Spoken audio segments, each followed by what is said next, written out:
Today, in our journey of 21 days of prayer and fasting, we are focusing on God's peace. I don't know about you, but for me, I need God's peace on a daily basis. If I spend too much time looking at the world's issues, the hate, the unrest, the uncertainty, I have to look to God or I become too overwhelmed and discouraged. Jesus tells us in John 16:33, I have told you all of this so that you may have peace in me. Here on earth, you will have many trials and sorrows, but take heart, because I have overcome the world. The key phrase is that Jesus has overcome the world. Not me, not you, not any of us. Paul understood this when he wrote to the church in Philippi. Don't worry about anything. Instead, pray about everything. Tell God what you need and thank Him for all He has done. Then you will experience God's peace, which exceeds anything we can understand.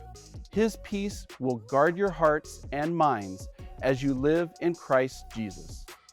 If we want protection from becoming jaded by the injustices of the world, we need to guard our hearts and minds. And how do we do this? Only with God's peace. This world offers its own solutions to these challenges. It's called self-help. Just go to any bookstore, and typically the biggest section is the self-help section. This is such a worldly view. We don't need self-help, we need God's help.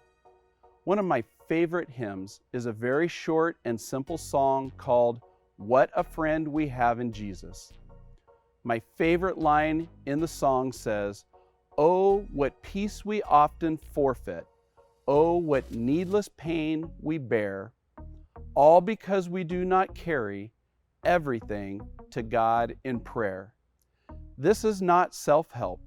This is realizing that the only help, the only peace we can find in this world is when we take everything to God in prayer.